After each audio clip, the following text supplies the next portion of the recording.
Hi, welcome to Michigan Magazine. I'm Barry Stutzman. Glad you could join us for a Michigan Magazine Merry Christmas. That's right, this is Christmas week. Here's wishing you and yours a very blessed day. On today's show, we're celebrating the season first with a trip to the Ford Fairlane Estate, Henry Ford's beloved home in Dearborn, Michigan, for Santa's Workshop, a tradition that started decades ago by Henry's wife, Clara, and continues today, enchanting area children and adults who remain kids at heart. Then join us for a personal tour of the Galea home in West Branch, Michigan. The family has maintained a tradition of decorating their home for the holidays that's pleased and amazed area children for years. We'll not only look at all the lights and activity outside, but we're going inside for a peek. Then, what is Christmas in Michigan without a trip to Bronners Christmas Wonderland? We'll not only get a chance to visit the founder, the late Wally Bronner, but guess what? Who should we run into days before Christmas but old St. Nick himself? It was a chance of a lifetime to check to see what list we're on this year. I can hardly wait. Stay tuned. It's all coming up on the Christmas 2011 edition of Michigan Magazine. Everyone knows of the Henry Ford legacy. Ford's automotive empire is legendary.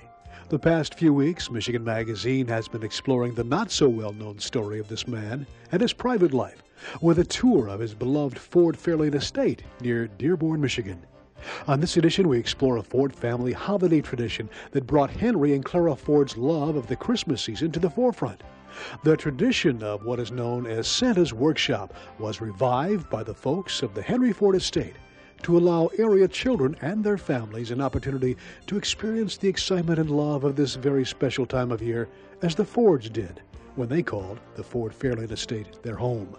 Our holiday adventure begins as we talk with estate volunteer and executive chef at the estate restaurant, Peter J. Veach, who filled us in on this once-a-year event that draws dozens of area children into a Christmas wonderland.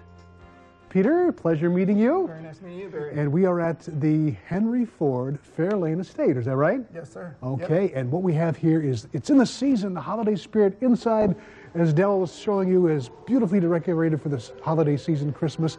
We also have something very special going on every year at this time, isn't there, Peter? Yes, there is. It's a tradition. It's Santa's Workshop. Tell us all about this. I guess Henry Ford and the whole family were really into Christmas, weren't they? Oh, very much so. Henry and Clara both loved Christmas a lot, and they used to celebrate Christmas every year a special way by having a Santa's Workshop. And Santa's Workshop was a cabin that was built out in the woods, and you'd have Santa Claus come visit. Actually, Santa Claus, okay. Yep, and he had live reindeer, and the Dearborn school children would ride a sleigh through the woods about 2 miles to the log cabin where Santa was, and then they would proceed to go in the cabin, and Santa Claus was there. He'd ask the children what they wanted for Christmas. He initially started out by giving them a gold coin. Okay. And then from there proceeded, some of the children actually got gifts also. Oh my goodness. Now, this has been kind of evolved into pretty much the same thing but different in certain aspects, is that right? Yes. Okay. Back in 1983, Peggy Campbell, who is part of the Ford family, had very fond memories herself of attending Santa's Workshop when Henry was still around. Right. So she requested the director, Don Whirling, to please start the program back up again. So there was a place where it stopped altogether? Yes. I mean, okay. Yeah, for probably, I would probably say about 15, 20 years. Oh my goodness, okay. All right. And they recreated it, and what we did is we recreated it in the old farmhouse. In the old farmhouse, you're talking about a miniature type farmhouse, right? Yes. And that's pretty much closer to the mansion than it was back then, right? Correct. Okay, and that's, where is that from here? Right? That's directly across the estate. Let's kind of walk out that way now. Well, the farmhouse was in the World Fair, and Henry Ford had it built for the World Fair in Chicago. Okay. And he liked it so much that he actually had it brought back here for his grandchildren. So it is pretty much correct as far as the furniture and things inside, kind of to scale, is it? Or? Yes, everything's to scale inside the miniature farmhouse. And Henry Ford created a miniature working farm for his grandchildren also. Okay. Which included miniature ponies, miniature thrasher, tractor, the whole works. Oh, wow. It was he was very much into teaching about agriculture and work, the work ethic to his grandchildren, and just for other children in the area also. Ah, so this is pretty much the answer to the Santa's workshop from back then. This is what the kids experience nowadays. Yes. And inside, will Santa Claus be in there tonight? Oh yes, He will. Claus Okay. will be arriving quite soon, actually. Okay. So what happens? I mean, the kids, they come to the estate. They gather together. What happens downstairs first? Well, downstairs we start out by giving them a brief explanation of Santa's workshop and how it started, and then from there we go up and we make a couple crafts. Okay. And then from there we go up into the main part of the powerhouse. Okay. And while they're in the powerhouse, they'll sing a couple songs. They'll make another craft up there, and then from there the very special evening begins. They actually follow a luminary path that we have lit from the powerhouse to here. So it works very nicely because it's at dusk, so it becomes very, very special. Yes, very enchanting. Yes, and then once they arrive in this area, we'll have a bonfire for the kids to stay warm as they're waiting to go see Santa. It's really very special because the kids get to peek through the window to glance at Santa when he's with the other kids. Hello, Santa! The celebration of Christmas, with its tradition and decorating, has come quite the distance since the early Ford years. Thanks to some of Henry Ford's closest friends, like Thomas Edison, America and the entire world has grasped the power of electricity and channeled it into Christmas lights, bulbs, and thingamajigs that twist, turn, and blink to the glory of the season. The art of decorating one's home has become high-tech and simply beautiful. Like our next stop along Michigan's rural roads, down a dead-end road just east of the city of West Branch, you'll find the second home from the very end, drawing locals to pass in awe and wonderment. It's the home of Arthur and Sharon Galea, who've been decorating like this for years. Although Sharon passed away not long ago, Arthur keeps the tradition alive in the spirit of the season, in memory of his dear wife who loved Christmas. Join us as we visit the Galea Christmas home and take a quick tour inside.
Christmas in Michigan, to some, is synonymous with Frankenmuth, Michigan, and Bronner's Christmas Wonderland, a land of enchantment and the world's largest Christmas store. The store draws dignitaries and celebrities from all corners of the earth. Acres of not only decorations, but special gifts that celebrate special thoughts of peace, love, and joy from around the world. Our journey to Bronners was a delight as we visited with its founder, the late Wally Bronner, whose vision of a store to celebrate Christmas all year long began as a seed in the heart of him as a young man in the sign painting business. In your wildest thoughts, dreams, or whatever, did you ever think from the time that you painted your first schoolhouse sign or your first design of a Christmas sign that it would ever evolve into this? No, we didn't. However, we know, my wife Irene and I, we know that the Lord will guide our ways. First of all, we're blessed with a wonderful family of 4 children, and 3 of them are married. That's a total of 7. Of those 7, 6 are in the family business, and they're managing the business. Irene and I are here every day. It's like a family reunion, but the responsibility is in the hands of the 2nd generation. But we're also so blessed with a wonderful staff of 430 people, and our whole goal is to make sure that whoever visits here is pleased by the staff and the manner that they serve them, so that they want to come back again and again and again. Now, the nice part is that people come here from all over the world, and naturally at Christmas time your mind goes to home. So here's the flags of the different nations, and then we also have touches of decorations from nations around the world, be it India or Greece, Nepal to China to Russia, you name it. There's over 70 countries that are accented, including Israel and Palestine. And so in this section here, that's where we even have a book of what Christmas in the Holy Land is like, where the birth took place in Bethlehem, plus then figures of olive wood. I could go on and on. Our visit that day was filled with excitement and surprise, which is common at Bronners, we're told, especially when we happened upon the master shopper himself, Old Saint Nick. Santa, what has been the most interesting thing for you in all the years you've been doing Santa and spreading joy and happiness through children and adults? What has been the most exciting? Is there a certain something that stands out head and shoulders above all that you can elaborate on? You know, it's really hard to come up with something specific because there's so many things. I can remember, and these little girls, they're just the sweetest little things. I had a little girl one time, maybe about 5 years old. She says, "Are you the real Santa?" And I said, "Yes, I am." She said, "Oh, I knew it, and I love you so much, Santa." You know, when you hear that and you see the smiles on the kids' faces, and when you can go into a hospital or a nursing home and see smiles on people's faces that they haven't smiled for a long time, that's what Christmas is all about. Yeah, really. The spirit. Yeah. Keep up the spirit. Well, Santa, I tell you, I wish you a joyous Christmas, and we know that you will bring a lot of joy to a lot of children out there in TV land and a lot of adults. And our wish is that you continue to be Santa forever and ever. Well, if not, I have a son that's going to be taking over for me. He's practicing right now, learning the magic. Well, thank you, and I hope you don't forget about me, Santa, on the Michigan Magazine television. Oh, and Barry, too. Yes, and Barry. We can't forget Barry. You're checking our list? Yeah, and I'll tell you what, you guys are on the top of the list as far as the productions that you put out throughout the year. We even get you up at the North Pole. Oh, yeah. Hey, how about that? It's going to be worldwide pretty soon. Yes. Well, thanks again, Santa, for Okay. being part of Michigan Magazine. You're welcome. My pleasure. Well, the pleasure was all ours, Santa. As the spirit filled the air at Bronners that day, we were overwhelmed by the feelings of goodwill that surrounded us in everything we saw.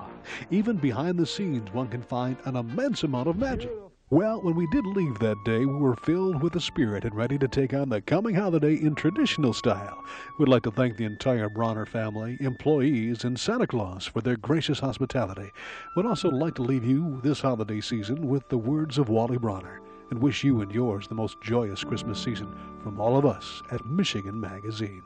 Enjoy Christmas, it's his birthday. Enjoy life, it's his way.